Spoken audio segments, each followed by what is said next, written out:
Hello friends, welcome to Maruti academy channel. હું જયદીપ ગુંડલિયા આપ સૌનું હાર્દિક સ્વાગત કરું છું. મિત્રો, ફાઉન્ડેશન કોર્સ ચાલુ છે મારુતિ એકેડેમી ચેનલમાં. સાથે સાથે આ જે foundation course new NCERT syllabus મુજબ 6 to 12 સુધીનું, અને સાથે સાથે આપણે ગુજરાતી ગ્રામર, એન્જિનિયરિંગના ડિપ્લોમાના મેથ્સ 1 અને 2 આપણે કરાવીએ છીએ. મિત્રો, આ જે લોકો કોમ્પિટિટિવ એક્ઝામની પ્રિપેરેશન કરે છે એ માટે આ બહુ અગત્યનો ફાઉન્ડેશન કોર્સ બની રહેશે. તો એ લોકો પણ આ જોઈ શકે છે.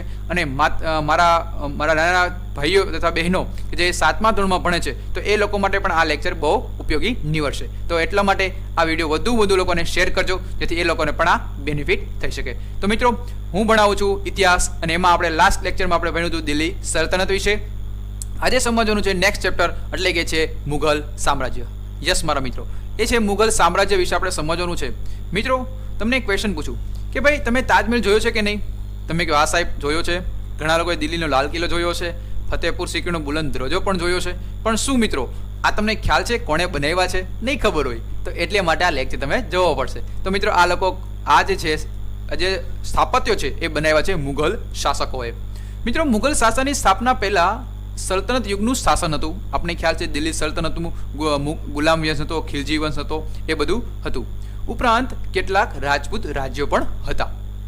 હવે આ જે સ્થાપના છે મુઘલ સલ્તનતની સ્થાપના, એ ખરેખર કોણે કરેલી હતી? તો મિત્રો, એ છે 1526માં બાબરે કરેલી હતી, જેનું મૂળ નામ ઝહેરુદ્દીન મુહમ્મદ બાબર હતું. અને આ એ જ બાબર કે જેને ઇબ્રાહિમ લોદી, કે જે દિલ્હી સલ્તનતમાં છેલ્લો વંશ હતો, લોદી વંશ, એનો છેલ્લો રાજા, અંતિમ રાજા કોણ હતો? ઇબ્રાહિમ લોદી. એ બંનેના વચ્ચે યુદ્ધ થયું, અને એને આપણે શું કહીશું? પાણીપતનું યુદ્ધ. ક્યારે થયું મિત્રો? 20 એપ્રિલ 1526, કે જેને આપણે પાણીપતના પ્રથમ યુદ્ધ તરીકે ઓળખવામાં આવે છે. મિત્રો, યાદ રાખો, ઇતિહાસમાં પહેલી વખત જો કોઈ તોપનો યુદ્ધ કરનાર વ્યક્તિ હોય તો કોણ હતો? એ બાબર. એટલા જ માટે કહેવાય છે બાબરે આ યુદ્ધમાં, પાણીપતના યુદ્ધમાં ઇબ્રાહિમ લોદીને હરાવે છે અને ભારતમાં મુઘલ સામ્રાજ્યની સ્થાપના કરે છે.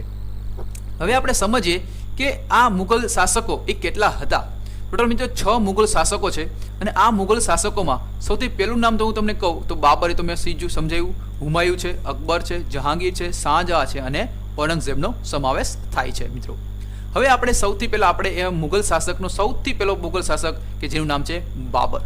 મિત્રો, એનો સમયગાળો છે 1526 થી 1530 સુધી સમયગાળામાં. મિત્રો, બાબર કે જે કુશાગ્ર બુદ્ધિવાળો અને શક્તિશાળી યોદ્ધા હતો. મિત્રો, તે ફારસી અને અરબી ભાષાનો જાણકાર અને પ્રકૃતિ પ્રેમી લેખક હતો. એટલા જ માટે તેણે પોતાની આત્મકથા પણ લખેલી છે, કે જેનું નામ છે તુઝુકે બાબરી, કે જેને આપણે બાબરનામા તરીકે પણ ઓળખવામાં આવે છે. મિત્રો, આ જે આત્મકથા છે એ વિશ્વ સાહિત્યની પ્રસિદ્ધ કૃતિ તરીકે ઓળખવામાં આવે છે. તો મિત્રો, આ વિશે આપણે બાબર વિશે સમજ્યું. મિત્રો, બાબર છે એ ઘણા બધા યુદ્ધો કરે છે 1526 થી 1530 સુધીમાં, અને 4 વર્ષમાં એ દિલ્હી સલ્તનત પર રાજ કરે છે. પરંતુ એ થાકી જાય છે અંતે, અને પરિણામે મૃત્યુ પામે છે. અને પછીનો એક રાજા, એનો દીકરો, એટલે કે કોણ આવે છે? હુમાયુ. યસ મિત્રો, તો હુમાયુ ઈસવીસન 1530માં દિલ્હીની ગાદી ઉપર આવે છે અને શાસન કરવા લાગે છે. મિત્રો, તમને એમ થાય કે આ સાહેબ આ હુમાયુ છે, એ હુમાયુનો અર્થ શું થાય? તો મિત્રો, યાદ રાખો, જે હુમાયુ છે એ હુમાયુનો અર્થ થાય નસીબદાર. શું થાય મિત્રો હુમાયુનો અર્થ? નસીબદાર. પરંતુ તેને જીવનમાં નસીબદાર એવું કંઈ લાગ્યું જ નહોતું. કારણ કે ભાઈ, ગુજરાતના જે સુલતાન છે બહાદુર શાહ અને બિહારના શક્તિશાળી શાસક શેરશાહ, એ બંને વચ્ચે યુદ્ધ થયા હતા 1540માં. અને જે કન્નૌજના યુદ્ધમાં શેરશાહે હુમાયુને હરાવી ભારતને બહાર કાઢી મૂક્યો હતો. અને પરિણામે હુમાયુ છે એ બાદશાહમાંથી કેવો થઈ ગયો? બેરોજગાર થઈ ગયો. અને એને ક્યાં મોકલી દો? ઈરાન ચાલી ગયા. પરંતુ થોડા જ વર્ષો બાદ અને પછી ગુસ્સો આવ્યો કોને? હુમાયુને ગુસ્સો આવ્યો કે ભાઈ, હવે મારે શું કરવું? મારે તો ભારત જીતવું જ છે. અને પરિણામે ફરી ભારત ઉપર ચઢાઈ કરે છે અને ઈરાનના શહેનશાહની મદદ લે છે, અને કાબુલ અને કંધાર જે હારી ગયા હતા એ ફરીથી જીતી લે છે, અને ભારત પર પુનઃ પોતાની સ્થાપે છે. મિત્રો, હુમાયુ તેના પિતાની જેમ જ વાંચન અને લેખનનો શોખીન પણ હતો. તેને દિલ્હી પાસે એક દીનપના નગર વસાવ્યું હતું, અને આ જ જે નગર છે એમાં એક લાઇબ્રેરી હતી. એને સાંજનો સમય હતો, અને વાંચનાલયમાંથી ધીમે ધીમે ઉતરે છે, અને ત્યાં પગથિયે ચૂકાઈ જાય છે, અને પડી જવાથી તેનું અવસાન થાય છે. તો મિત્રો, આવી રીતે હુમાયુ એક મહાન શાસક તરીકે ઉભરી આવે છે. હવે આપણે સમજીએ કે પછીનો જે મહાન શાસક કે જેનું આપણે નામ તમે પણ સાંભળ્યું છે, તમે ઘણી વખત સિરિયલ પણ જોયું છે, અને એ છે અકબર વિશે. યસ મિત્રો, પણ એની પહેલા એક મુઘલ શાસકમાં નથી એનો સમાવેશ થતો, પરંતુ એના જે હુમાયુનો સમકાલીન છે કે છે શેરશાહ સૂરી વિશે આપણે સમજીએ મિત્રો. તો મિત્રો ચાલો સમજીએ શેરશાહ સૂરી વિશે. મિત્રો શેરશાહ સૂરી 1540 થી 1545 નો સમયગાળો છે.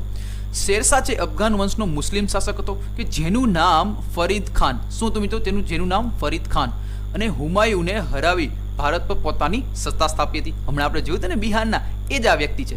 અને તે સુધારક અને ન્યાયપ્રિય શાસક હતો. તેને ડાકુ, લૂંટારાઓ અને અંકુશમાં કંટ્રોલમાં રાખ્યા હતા અને રાજ્યમાં શાંતિની સ્થાપના કરી હતી.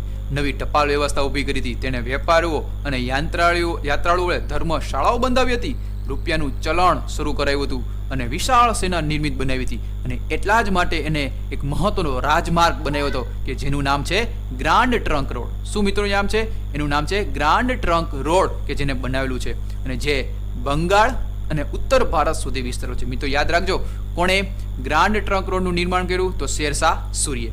મિત્રો શેરશાહ સૂરીએ 1545માં તોપનું નિરીક્ષણ કરતા હતા અને એ સમયે અકસ્માત થવાથી એનું મૃત્યુ થાય છે. તો મિત્રો આવી રીતે શેરશાહ સૂરી કોના સમકાલીન યાદ રાખજો મિત્રો, હુમાયુના. ઓકે મિત્રો, હવે આપણે સમજીએ અકબર વિશે. અને અકબર મિત્રો બહુ અગત્યનો શાસક, મહાન એવો શાસક, ઇતિહાસમાં મહાન એવી ગણના કોઈ થતી હોય તો એ તો અકબર. તો અકબર વિશે હું તમને સમજાવું.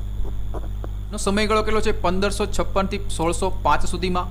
તો અકબર છે એ રાજા તરીકે ભારતના ઇતિહાસમાં ગણના પાત્ર સ્થાન ધરાવે છે, જેમનો જન્મ 1542માં અમરકોટના જે હિન્દુ રાજપૂત રાજાના ઘરે થાય છે. કોંગ્રેચ્યુલેશન, અકબરનો જન્મ થઈ ગયો છે ભાઈ. ચાલો હાલો પેંડા ખવડાવો. હુમાયુના અવસાન બાદ માત્ર 14 વર્ષની ઉંમરે, મિત્રો વિચાર તો કરો, માત્ર 14 યર્સની એજે દિલ્હીનો શાસક બને છે. અને હુમાયુના અવસાન બાદ પહેલું યુદ્ધ અકબર અને હેમુ વચ્ચે, કે જેને આપણે પાણીપતનું બીજું યુદ્ધ તરીકે ઓળખાય છે. મિત્રો પાણીપતનું બીજું યુદ્ધ થાય છે અને એમાં પણ અકબરનો શું થાય છે? વિજય થાય છે. અને 1556માં બીજું યુદ્ધ થાય છે અને અકબરે પંજાબથી બંગાળ, દિલ્હીથી ગુજરાત, મોટા ભાગનું રાજ્ય છે એ દિલ્હીનો, તમે આખો ભારત દેશનો નકશો જોવો ને, ઉત્તરથી દક્ષિણ, પૂર્વથી પશ્ચિમ, આખું ધીમે ધીમે અકબર છે, હું તમને બતાડું હમણાં, આખું ભારત છે એ ધીમે ધીમે હવે સ્થાપના, એનો વર્ચસ્વ જમાવવા લાગ્યો.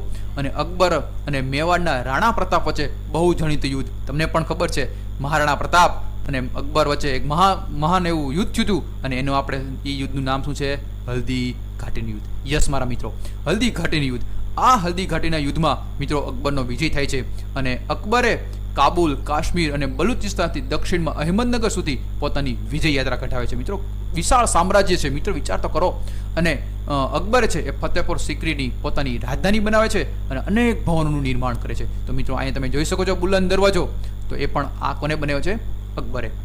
અકબરે હિન્દુઓ પ્રત્યે ઉદાર નીતિ અપનાવી, રાજપૂતો સાથે સામાજિક સંબંધોની શરૂઆત કરે છે. અત્યાર સુધીના મિત્રો કઈ હિન્દુઓ સાથે સામાજિક વ્યવહાર નહોતા બંધાવ્યો, પણ અકબર એક એવો રાજા છે કે જેને હિન્દુઓ પ્રત્યે ઉદાર નીતિ અપનાવે છે, રાજપૂતો સાથે સામાજિક સંબંધો બંધાવે છે અને તેણે રાજપૂતોની સેનાના જે ઉચ્ચ પદો પર નિમણૂક કરે છે. તો આના રીતે આપણે કહી શકીએ કે જે અકબર છે એ અકબર કેવો છે? ધર્મ સહિષ્ણુ રાજ્ય છે, ધર્મ સહિષ્ણુ રાજા હતો. અકબર બિન સાંપ્રદાયિક રાજા હતો. એક ધર્મમાં, એટલે કે બધા ધર્મો એની માટે સમાન છે. અકબરે બધા ધર્મોને, ઉત્તમ તત્વોને એકઠા કરી દીન ઇલાહી નામના સંપ્રદાયની સ્થાપના કરે છે. તો મિત્રો યાદ રાખજો, કોણ મુઘલ શાસક કે જેને દીન ઇલાહી નામની સંપ્રદાયની શરૂઆત કરી? તો એ કોણ હતો? અકબર હતો. અકબર કેવો મિત્રો? એ અકબર તમને એક વાર્તા કહું તો ને, અકબર મિત્રો એ ભણેલો નહોતો, અકબર અંગૂઠા છાપ હતો. તો એને અલગ અલગ ધર્મનું નોલેજ કેમ હતું? તો મિત્રો એને શું કર્યું? રામાયણ છે, મહાભારત છે, અથર્વવેદ છે, પંચતંત્ર, બાઇબલ, કુરાન, આ બધા અલગ અલગ ગ્રંથો છે એને ફારસી ભાષામાં અનુવાદ કરાવ્યો અને ફારસી ભાષામાં અનુવાદ કરી ચિત્રો દોરાવતો અને પોતે સમજતો. આવી રીતે પોતાના જ્ઞાનમાં એને વધારો કર્યો. મિત્રો જેને ભણવું જ છે એને શું પ્રોબ્લેમ છે? સાચી વાત ને મિત્રો? તો અકબર એ સમાજ સુધારક પણ હતો. તેણે બાળ લગ્ન, સતી પ્રથાનો વિરોધ કર્યો અને તેને યાત્રાળુ વેળો નાબૂદ કર્યો અને બળજબરીપૂર્વક જે ધર્માંતરણ પર પ્રતિબંધ મૂક્યો. હિન્દુમાંથી મુસ્લિમ, મુસ્લિમમાંથી હિન્દુ, આવું બળજબરીથી જે ધર્મતરણ થતું હતું એના સખત વિરોધ કર્યો. અને અકબરના સમયનું ભારત આર્થિક રીતે મિત્રો બહુ સમૃદ્ધ હતું. તમે જોઈ શકો છો મિત્રો, હું તમને બતાડું ચિત્ર, મેં તમને કીધું એ પ્રમાણે ભારત દેશના નકશામાં તમે જોઈ શકો છો કે ઉત્તરથી લઈ તમે જો કાબુલ, ઓકે, તો કાબુલ, અહીંયા કાબુલ છે, કાબુલથી લઈ તમે જો અહીંયા સુધી લઈ લો તમે, આપણે અહીંયા ક્યાં કહું ને તમને અહીં સુધી માળવા સુધી. તો આ જે આખો વિસ્તાર છે, આખો વિસ્તાર ઉત્તરથી લઈ દક્ષિણ એ અકબરનો હતો, અને પૂર્વથી લઈ પશ્ચિમ, પૂર્વથી અહીંયા સુધી તમે આખો વિસ્તાર છે આટલો, અને આ ભારત દેશનો આપણો ગુજરાત, ઓકે, આખો વિસ્તાર છે એ કોનો વિસ્તાર હતો? અકબરનો હતો. અને એના પછીના સમયમાં કે ભાઈ સામાજિક યુગનો, સહિષ્ણુતાનો યુગનો ધીમે ધીમે અંત આવે છે, અને 1665માં દુઃખદ એનું અવસાન થાય છે, અને ત્યારે મોટાભાગનું ભારત એ મુઘલ સામ્રાજ્યમાં આવી ગયું હતું. અને પછી એનો પુત્ર કે જેનું નામ છે જહાંગીર. જહાંગીર મિત્રો એવો ફેમસ રાજા હતો કે જે 1605થી 1627 સુધી શાસન કરે છે. મિત્રો અકબરે જે સ્થાપાયેલા મહાન સામ્રાજ્યને સાચવવાનો વારસો કોને મળ્યો? જહાંગીર, એના છોકરાને. અને તેણે અકબરની નીતિઓને ચાલુ રાખી અને હિન્દુઓ સાથે સારા સંબંધો પણ સ્થાપ્યા. તેને અસમ અને દક્ષિણના ભારતના ગોલકોંડા સુધી વિજય મેળવ્યા હતા. અત્યાર સુધી જો અકબરે એવા વિજય મેળવ્યા નહોતા. તો એનો પુત્રે શું કર્યું? ચાલો હવે મારા પિતાએ જે મને આપ્યું છે એને થોડું વધારી દઉં. તો એને શું કર્યું? એને દક્ષિણ અને અસમ અને ભારતના ગોલકોંડા સુધી, દક્ષિણ સુધીમાં એને વિજય મેળવ્યો. તેની પત્ની, તમને ખ્યાલ છે, નૂરજહાં ચતુર અને પ્રતિભાશાળી હતી, અનેક કલાઓને પ્રોત્સાહન આપતી, અને જહાંગીરના સમયમાં ચિત્રકળાનો ખૂબ જ વિકાસ થાય છે. મિત્રો એવું કહેવામાં આવે છે કે ચિત્રકળાના જો ગોલ્ડન સુવર્ણ યુગ હોય ને તો એ જહાંગીરનો હતો. કોનો હતો? જહાંગીર. તેણે પોતે, શું કામ? કારણ કે પોતે ચિત્રકાર હતો, અને એક ચિત્ર બનાવ્યું હતું મિત્રો, બહુ ફેમસ છે, એ છે જીબ્રાનું. પોતે ચિત્ર દોર્યું હતું. અને જહાંગીરનું અવસાન થાય છે, અને પછી એનો પુત્ર આવે છે 1627માં, એનું નામ છે શાહજહાં. યસ મિત્રો, તો હવે આપણે શાહજહાં વિશે માહિતી આપું તમને. 1627થી 1658નો છે મિત્રો. શાહજહાંનું ગુલામનું નામ છે ખુરમ. શું છે મિત્રો? ખુરમ. તેણે દક્ષિણ ભારતનો વિજય કર્યો હતો. તેના પિતા જેટલો જ શક્તિશાળી અને કલા સ્થાપત્યમાં તે ચાહક હતો, એટલે કલા સ્થાપત્ય પણ એને બહુ ગમતી. તેની પત્ની કે જે મુમતાજ મહેલ, એટલા જ, અને મુમતાજ મહેલ એની મૃત્યુ પામી, એના અંતમાં એના મૃત્યુ થયું, એની યાદમાં તમને પણ ખબર છે એક મહાન એવું સ્થાપત્ય તમને હું પિક્ચર દેખાડું કે જેનું નામ છે વિશ્વ પ્રસિદ્ધ 7મા અજાયબીમાં તેનું નામ છે, એનું નામ છે તાજમહેલ. યસ મારા મિત્રો, તો તાજમહેલ છે એ પણ મુમતાજ મહેલની યાદમાં બનાવેલું છે. હવે એના પછીનો રાજા વિશે આપણે, મુઘલ શાસક વિશે તમને આપણે ભણીએ કે જેનું નામ છે ઔરંગઝેબ. શું મિત્રો નામ છે એનું? ઔરંગઝેબ. તો ઔરંગઝેબ એનો સમયગાળો 1658થી 1707 સુધીનો છે. હવે શાહજહાંની ધીમે ધીમે એની તબિયત છે એ નાદુરસ્ત થાય છે. નાદુરસ્ત એટલે શું મિત્રો? એની ધીમે ધીમે તબિયત કથળતી જાય છે, એટલે ધીમે ધીમે વીક થતી જાય છે. અને અંદરો અંદર જે પુત્રો હતા, એના પુત્રો એ વચ્ચે શું થાય? સામ્રાજ્ય અપનાવવા માટે અંદરોદો યુદ્ધો કરે છે, અંદરોદો શું કરે છે? બાંધે છે. અને એમાં શાહજહાંનો જે મોટો પુત્ર હતો કે જેનું નામ હતું દારા શિકો, અને ઔરંગઝેબ વચ્ચે મુખ્ય સંઘર્ષણ થયો. અને ઔરંગઝેબે પોતાના જે 3 ભાઈઓ હતા એક પછી હરાવે છે, અને હત્યા કરાવીને જેલમાં ધકેલી દે છે. અને એમાંનો પણ એક દારા શિકો એની હત્યા કરી નાખે છે. બીજો એનો ભાઈ છે મુરાદ, એને જેલની સજા આપી દે છે, અને એનો નાનો ભાઈ સુજા એને દેશ નિકાલનો આદેશ આપી દે છે. અને ઔરંગઝેબે આમ લગભગ 50 વર્ષ સુધી દિલ્હીની ગાદી ઉપર રાજ કરે છે. અને તેના રાજ્યમાં ઉત્તરે કાશ્મીરથી લઈને દક્ષિણમાં જિંજી અને પૂર્વના ચટગાંવથી લઈને પશ્ચિમના હિન્દકુશ પર્વતમાળા સુધી એના વિસ્તારો ઉપર રાજ કરે છે. ઔરંગઝેબ છે એ કેવો હતો મુસ્લિમ શાસક? એ તો સુન્ની સંપ્રદાય છે, સુન્ની સંપ્રદાયનો મુસ્લિમ શાસક હતો. અને તેણે એનો જે મિત્રો એનું જીવન છે એ જીવન કેવું? અત્યંત સાદું જીવતો. અને તે અકબરની જે નીતિ હતી, ધાર્મિક નીતિ, એનો ત્યાગ કરી નાખે છે. પેલો કેવો હતા કે બધા ધર્મો અપનાવતા, પરંતુ આ હતો અસહિષ્ણુતો. એકેય ધર્મના પોતાના ધર્મમાં જ માને.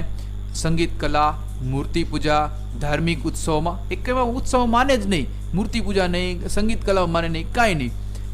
શક્તિશાળી બાદશાહ હતો જેણે લાંબા સમય સુધી ભારતના મોટા ભાગના શાસન ઉપર શાસન કર્યું, અને 1707માં આવતા એનું મૃત્યુ થાય છે. હવે મિત્રો થયું શું કે બધી અલગ, હવે ઔરંગઝેબ પછીના જે મુખ્ય શાસકો છે એ બધા કેવા છે? ધીમે ધીમે ગાદી પર આવે છે. બધા કેવા છે? નિર્બળ પ્રકારના શાસકો આવે છે, એટલા બધા આવતા નથી. અને આમ મુઘલ શાસકનું જે સામ્રાજ્ય છે એ ધીમે ધીમેની પડતી થવા લાગે છે. તો મિત્રો હવે આપણે સમજીએ એક અલગ, હવે મુઘલ શાસકો પૂરા થઈ ગયા છે મિત્રો, પરંતુ એના જે સમકાલીન છે એના વિશે આપણે, રાજાઓ વિશે હું તમને માહિતી આપું. એમાં સૌથી પહેલાં મહાન એવા રાજા છે રાણા સંગ્રામસિંહ, જેને આપણે રાણા સાંગા તરીકે પણ ઓળખવામાં આવે છે. મિત્રો આ એ રાણા સાંગા કે જે બાબરના સમકાલીન છે, અને બાબર અને રાણા સાંગા એટલે કે રાણા સંગ્રામસિંહ વચ્ચે એક યુદ્ધ થાય છે, અને એ યુદ્ધનું નામ છે ખાનવાનું યુદ્ધ. અને આ ખાનવાના યુદ્ધમાં રાણા સાંગા છે રાણા સંગ્રામસિંહની હાર થાય છે અને બાબરની જીત થાય છે. તો મિત્રો યાદ રાખજો કે ખાનવાનું યુદ્ધ કોની વચ્ચે થયું હતું? તો રાણા સાંગા અને બાબર વચ્ચે.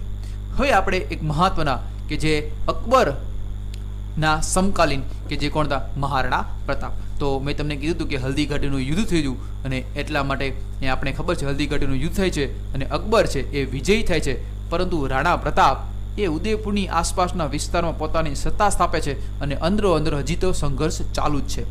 બંને વચ્ચે સમજૂતી થાય છે, પરંતુ થતું નથી. પરંતુ રાણા છે એ ચિત્તોડ છોડવા તૈયાર નથી. અકબરે કીધું કે તમે ચિત્તોડ આપી દો, હું તમને છોડી મૂકું, પરંતુ મહારાણા પ્રતાપ છે એ ચિત્તોડ છોડવા તૈયાર નહોતા, અને પરિણામે એને કન્ટિન્યુઅસ છાપામાર જે યુદ્ધ છે એને કન્ટિન્યુ ચાલુ રાખ્યું. અને 1576ના હલ્દીઘાટીના પરાજય બાદ રાણા પ્રતાપ છે એ ગોગુંડામાં રાજધાની લઈ ગયા, અને જીવનના અંત સુધી એ યુદ્ધ કરતા રહ્યા. મિત્રો આમ બાદમાં ડુંગરપુર એક ગાંવ છે એના 54માં પોતાની રાજધાની સ્થાપે છે, અને 51 વર્ષની ઉંમરે તેનું દુઃખદ અવસાન થાય છે. મિત્રો તમે અહીંયા તમે જોઈ શકો છો પોતાનો પ્રિય ઘોડો કે જેનું નામ છે ચેતક. તો ચેતક ઘોડા સાથે મહારાણા પ્રતાપનો તમને પિક્ચર જોઈ શકો છો. તો મિત્રો આવી રીતે અકબરના સમકાલીન, બાબરના સમકાલીન વિશે મેં તમને માહિતી આપી.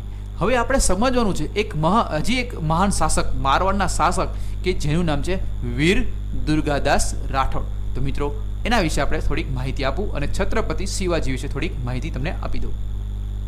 વીર દુર્ગાદાસ રાઠોડ કે જે દુર્ગાદાસ રાઠોડ મારવાડના શાસક કે જે જસવંતસિંહજીના મંત્રી અશકરણ રાઠોડના પુત્ર હતા, અને તેમની તુલના કોની સાથે થાય છે? રાણા પ્રતાપ. કેમ કે રાણા પ્રતાપ જેવા સાહસિક હતા, એવા જ મહાન એવા યોદ્ધા હતા, એટલા માટે એની પણ ગણના થાય છે. અને ઔરંગઝેબના સમકાલીન કોણ હતા? વીર દુર્ગાદાસ રાઠોડ. એનું આધિપત્ય સ્વીકારેલું હતું. ઔરંગઝેબે કીધું કે તમને અમે રાજ્ય આપી દો, પરંતુ વીર દુર્ગાદાસ રાઠોડે કીધું મારી જાન આપી દઉં પણ હું તને મારું રાજ્ય ન આપું. આવા હતા વીર દુર્ગાદાસ રાઠોડ, મહાન શાસક. પછી આવે છે છત્રપતિ શિવાજી. આને કોણ ન ઓળખે? તમે એની સિરિયલો પણ જોયેલી છે, એને તમે વાર્તા પણ સાંભળી છે. એ છત્રપતિ શિવાજી ભારતના મહાતમ રાજાઓમાં સ્થાન પામનાર છત્રપતિ શિવાજી કે જે મરાઠા સામ્રાજ્યના સ્થાપક છે. 1627માં જેમનો જન્મ શિવનેરી કિલ્લામાં મહારાષ્ટ્રમાં થાય છે. માતા જીજાબાઈ અને પિતા શાહજીના સંતાન શિવાજીના જન્મ અને એના સમર્થ ગુરુ, એના ગુરુ કોણ હતા? રામદાસ, અને દાદા હતા કોનદેવ. વ્યાપક પ્રભાવ પડ્યો હતો. એના જીવન ચરિત્ર મિત્રો બહુ સાદું અને સરળ હતું. તેમણે નાની જાગીરમાંથી જ મહાન મરાઠા સામ્રાજ્યનો વિસ્તાર ધીમે ધીમે વધારવા, અને એને મિત્રો 40થી વધારે કિલ્લા જીત્યા. નાની ઉંમરમાં 40થી વધારે કિલ્લાઓ જીતી લીધા હતા.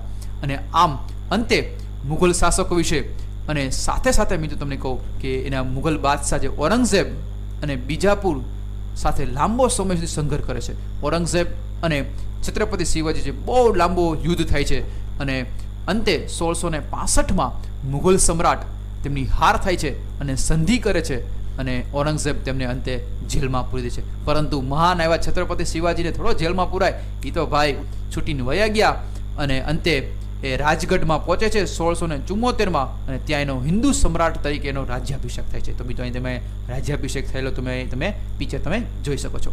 અને એના જ શાસનમાં કોના? છત્રપતિ શિવાજીના શાસનમાં એક મંત્રીમંડળ હતું કે જેને કહેવાય નામ છે અષ્ટપ્રધાન મંડળ. શું કહેવાય છે? અષ્ટપ્રધાન મંડળ તરીકે ઓળખવામાં આવે છે. અને તેનું 1680માં તેનું શું થાય છે મિત્રો? મૃત્યુ થાય છે. તો મિત્રો આવી રીતે કયા મુઘલ શાસક, એના કયા સમકાલીન રાજાઓ વિશે આપણે સંપૂર્ણ વિતરે માહિતી મેં તમને આપેલી. હવે આપણે સમજવાનું છે કે મુઘલ સામ્રાજ્ય કેવી રીતે આખું સામ્રાજ્ય ચલાવતા, કેવી રીતે આવક થતી, એના ધર્મ કેવી રીતે હતા, એના રાજાઓ કેવી હતા, એના મંત્રીમંડળ કેવું હતું. તો આ બધું વિશે આપણે સમજીએ. તો મિત્રો ચાલો એના વિશે આપણે સમજીએ એની રાજ્ય વ્યવસ્થા વિશે.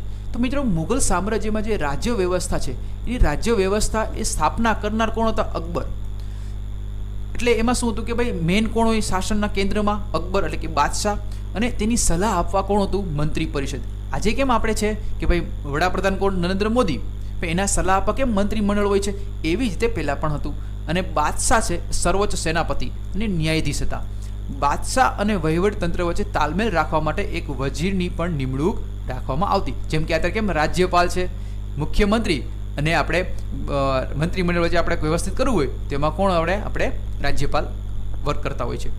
દીવાને વઝીર કહેવાતો અને નાણાં માટે મહેસૂલી વ્યવસ્થાનો વડો હતો. સેનાના વડાને સેના હોય કોઈ પણ સેના એના વડાને શું કહેવાતા? મીરબક્ષ. અને સેનાની ભરતી કરતો અને સેનાના અધિકારીઓની નિમણૂક પણ કરતા. અને ગુપ્તચરની પણ દેખરેખ કોણ રાખતો? મીરબક્ષ. અને જે આ ગુપ્તચરો છે એ ગુપ્તચરો મુઘલ વહીવટી તંત્રમાં કયા નામે ઓળખાતા? તો વાક્યાનવીસ તરીકે ઓળખાતા હતા. તો આવી રીતે અને ન્યાય વ્યવસ્થાનો સ્થાપક, ન્યાય વ્યવસ્થાનો વડો જે હોય એને કયા નામે ઓળખાતા? તો ન્યાય વ્યવસ્થાનો વડો કે જેને આપણે કાઝી તરીકે ઓળખાતા હતા. હવે આપણે સમજીએ મહેસૂલી વ્યવસ્થા હોય છે. તો એ લોકોની મહેસૂલી વ્યવસ્થા કેવી હતી મિત્રો? એની મહેસૂલી વ્યવસ્થા એના વિશે હું તમને માહિતી આપું. મિત્રો અકબર છે એ અકબરે ભારતમાં એક નવી જ મહેસૂલી વ્યવસ્થાનો પ્રારંભ કર્યો હતો અને એ મહેસૂલી પદ્ધતિ જેનું નામ છે મનસબદારી. શું નામ છે મિત્રો? એનું નામ મનસબદારી. મિત્રો આ મનસબદારી એટલે શું?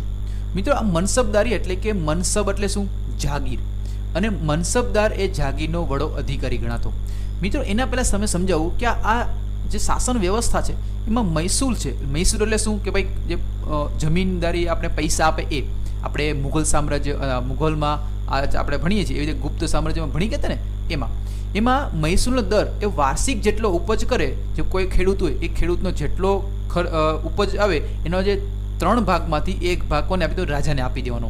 અને અકબરને મહેસૂલ વ્યવસ્થાનો સ્થાપક કોણ હતો? ટોડરમલ. તો મિત્રો યાદ રાખજો, મહેસૂલી વ્યવસ્થામાં અકબરના પ્રતિનિધિ તરીકે કોણ હતું? ટોડરમલ. અને મનસબદારી પદ્ધતિ સેના અને મહેસૂલ એમ બંને સાથે સંકળાયેલી છે. મિત્રો શું હોય છે કે આવી રીતે એક જેમ કે આ ખેતર છે, એ ખેતરમાં તમે પાક વાવ્યો છે, ઓકે, આ પાક વાવ્યો છે, તો આ પાકમાં જેટલો પાકનો પોર્શન હોય ને મિત્રો, એમાં જે ત્રીજો ભાગ હોય એમાં જે 1 ભાગ છે કોને આપી દેવાનો? રાજાને આપી દેવાનો. અને આ જે વિસ્તાર છે એનો વડો ન્યાયાધીશ તરીકે પણ ગણાતો અને તેની નિયત સમયે બદલી કરવામાં આવતી. અને મુઘલ મનસબદારીની વ્યવસ્થા વિશ્વમાં કેવી છે? અનોખી અને સૌથી વધારે વેતન ધરાવતી આ પદ્ધતિ છે અને બહુ સારામાં સારી વ્યવસ્થા હતી. આ અકબરે જે અપનાવેલી સૌથી સારામાં સારી વ્યવસ્થા કે જેનું નામ છે મનસબદારી વ્યવસ્થા. હવે આપણે સમજીએ મિત્રો આગળ કે ભાઈ હવે એની મુઘલકાલીન સંસ્કૃતિ કેવી હતી? મુઘલકાલીનમાં કેવા સ્થાપત્યો હતા? મુઘલકાલીન સમયમાં કેવા ધર્મો પાળતા? તો એના વિશે હું તમને થોડુંક માહિતી આપું. મિત્રો મુઘલ યુગમાં છે એમાં સંસ્કૃતિ છે એ બહુમુખી એટલે એક કરતાં વધારે પ્રમાણે વિકાસ થયો હતો મિત્રો. કેમ? કારણ કે હિન્દુ અને મુસ્લિમ બંને સંસ્કૃતિનો આમાં સમન્વય જોવા મળે છે. એટલા જેમ કે ગંગા જમુના સંસ્કૃતિ કેવી હતી? ગંગા અને જમુના. એવી જ રીતે આમાં હિન્દુ અને મુસ્લિમ બંને સ્થાપત્ય કળા વિકસી હતી. મુગલોએ અને કિલ્લાઓ, મહેલો, દરવાજાઓ, મસ્જિદો અને બગીચાઓની સ્થાપના કરી હતી. અને એમાં બાબર છે, બાબરે તો આગ્રા અને લાહોરમાં બગીચા પણ બંધાવ્યા છે. શેરશાહે સાસારામાં મકબરો અને દિલ્હીમાં મસ્જિદ બંધાવી. અકબરે આગ્રાનો કિલ્લો જે આગ્રાથી 36 કિલોમીટર દૂર ફતેપુર સિકરીમાં એક મેં તમને હમણાં બતાવ્યો હતો ને એ પ્રમાણે એક બંધ બનાવ્યો હતો, જેમાં ગુજરાત વિજયની યાદમાં ગુજરાત જીતી લીધું અને પછી બંધાયેલ એક મહત્વનો દરવાજો કે જેને આપણે બુલંદ દરવાજો તરીકે પણ ઓળખવામાં આવે છે. સાથે સાથે અકબરે સલીમ ચિશ્તીની દરગાહ, મસ્જિદ અને પંચમહલનો પણ સમાવેશ થાય છે. જહાંગીરના સમયમાં સંગેમરમરનો પથ્થર છે, સંગેમરમર આરસના પથ્થર કહેવાય ને, એના સમયમાં યુઝ થતા. શાહજહાંના સમયમાં સામ્રાજ્યમાં સ્થાપત્યનો સુવર્ણયુગ કહેવાતું. મિત્રો યાદ રાખજો, શાહજહાં છે એ કહેવાતો સ્થાપત્યનો સુવર્ણયુગ. કેમ? કારણ કે તેને આગ્રામાં તાજમહેલ, મોતી મસ્જિદ, દિલ્હીમાં પ્રસિદ્ધ લાલ કિલ્લો, આ બધા અલગ અલગ જે કિલ્લાઓ છે, સ્થાપત્યો છે, એ કોણ બનાવતા હતો? એ શાહજહાં હતો. એટલા માટે એને કહેવાય છે સ્થાપત્યનો પિતા પણ કહેવામાં આવે છે અને સ્થાપત્યનો સુવર્ણ યુગ પણ કહેવામાં આવે છે. ઔરંગઝેબે પોતાની પત્નીની યાદમાં ઔરંગાબાદમાં રાબિયા ઉદ દૌરાનનો મકબરો બનાવે છે મિત્રો, અને જે તાજમહેલ જેવો જ કોપી ટુ કોપી તાજમહેલ જેવો છે. બીબી કા મકબરા તરીકે ઓળખાય છે. બીબી કા મકબરા કે જે ક્યાં છે? ઔરંગાબાદમાં. અને હવે આપણે સમજીએ એના સમયકાલીન કે જે આપણે કે ભાઈ મુઘલ સમયમાં એક મેં તમને કીધું અકબરે છે ચિત્રકળામાં બહુ ફેમસ હતો, ચિત્રકળામાં બહુ ઇન્ટરેસ્ટ ધરાવતો હતો, અને એવી રીતે શાહજહાં, જહાંગીર પણ બહુ ફેમસ હતા. તો મુઘલ મુઘલ યુગમાં ચિત્રકળા વિશ્વવિખ્યાત થઈ. જહાંગીરના સમયમાં મિત્રો બહુ વિકસિત થયો અને મુઘલ શાસકો છે એ ઉત્તમ ચિત્રકારોને દિલ્હીમાં આમંત્રણ કરતા. એમાં અકબરના સમયમાં બે મહાન ચિત્રકારો કે જેનું નામ છે જસવંત અને બસાવન. યાદ રાખજો મિત્રો, અકબરના સમયમાં બે ચિત્રકારો થઈ ગયા, જસવંત અને બસાવન. તેમણે ફારસી કથાઓ, મહાભારત આ બંને પુસ્તકો છે એના અનુવાદ કર્યા એના લેંગ્વેજમાં અને અકબરનામામાં પુષ્કળ સુંદર ચિત્રો દોર્યા. અને જહાંગીરના સમયમાં એક મંસૂર નામનો ચિત્રકાર હતો, એ બહુ ફેમસ હતો અને એને એક ચિત્રશાળાની પણ સ્થાપના કરી અને મદદ કોણે કરી? જહાંગીરે કરી. આ સમયે રાજસ્થાન, ગુજરાત, પંજાબ, હિમાચલ પ્રદેશ અને દક્ષિણના રાજ્યોમાં પણ ચિત્રકળાઓ ધીમે ધીમે વિકસિત થવા લાગ્યો. હવે આપણે સમજીએ સાહિત્ય ક્ષેત્રે. મુઘલ રાજાઓના સાહિત્યના પણ બહુ સારામાં સારા ઇન્ટરેસ્ટ ધરાવતા હતા, સારા લેખક હતા. જેમ કે મેં તમને કીધું કે ભાઈ બાબર હતો, પોતાની આત્મકથા બાબરનામા, તુસુકે બાબરી પોતાની આત્મકથા લખી છે. અબુલ ફઝલે અકબરનામા નામના ગ્રંથની રચના લખે છે. અને મરાઠીમાં આના સમયમાં મરાઠીમાં એકનાથ, જ્ઞાનેશ્વર, સ્વામી રામદાસે ભક્તિ સાહિત્યની પણ રચના કરે છે. હવે આપણે સમજીએ સંગીત વિશે. તો સંગીત છે એ અકબરના સમયમાં સંગીત કળાનો બહુ વિકાસ થાય છે અને એમાં જે નવરત્નોમાં જે તાનસેન છે એ મહાન શાસ્ત્રીય સંગીત તરીકે પણ ઓળખાય છે. તો મિત્રો આવી રીતે આ મુઘલ સાહિત્ય, મુઘલ સમ્રાટ, મુઘલ રાજાઓ વિશે આપણે સંપૂર્ણ માહિતી જોઈ. એનું વ્યવસ્થાપન કેવી થાય છે, એની સંસ્કૃતિ કેવી હતી, એની ચિત્રકળા કેવી હતી, એની સંગીત કળા કેવી હતી. હવે મિત્રો 1526 તમને વાત શરૂ થઈ અને 1707માં આવતા આખું મુઘલ યુગનો અંત આવે છે અને પછી પરિણામે ધીમે ધીમે રજવાડાઓ ધીમે ધીમે બનતા જાય છે અને મુઘલ વંશના જે અંતિમ શાસકો છે એ હૈદરાબાદના નિઝામ, બંગાળ બિહારના નવાબ, રાજસ્થાનના રાજપૂત રાજ્યો, મરાઠા, પંજાબનું શીખ રાજ્યો વગેરેનો ધીમે ધીમે સમાવેશ થાય છે. અને મિત્રો આવી રીતે એક સમાપન થાય છે મહત્વનું એક ચેપ્ટર કે જેનું નામ છે મુઘલ સામ્રાજ્ય. તો મિત્રો તમને લેક્ચર કેવો રહ્યો? મજા આવી લેક્ચરમાં? જો મિત્રો તમને આ લેક્ચર ગમ્યો હોય તો મિત્રો તમારા ભાઈબંધ મિત્રો ધોરણ 7માં ભણતા હોય એ લોકો માટે વધુ લોકોને શેર કરજો, જેથી આ લોકડાઉનના સમયમાં ઘરે બેસીને સારામાં સારી રીતે આપણે ભણી શકીએ. અને આપણે મારુતિ એકેડમી ચેનલ છે એને સબસ્ક્રાઇબ કરી નાખો અને બેલ આઇકન દબાવી દેજો મિત્રો, જેથી હું તમને હવે નવો વિડીયો બનાવીશ એમાં તમને નોટિફિકેશન મળી જાય. ઓકે મિત્રો, અને ફાઉન્ડેશન કોર્સમાં છે જે મારે જે ભાઈબંધ છે કે જે કોમ્પિટિટિવ એક્ઝામની પ્રિપેરેશન કરે છે તો એ લોકો માટે પણ આ લેક્ચર બહુ એટલે બહુ અગત્યના બની રહેશે એવો હું તમને વિશ્વાસપૂર્વક કહી શકું. તો મિત્રો bye, take care, see you soon.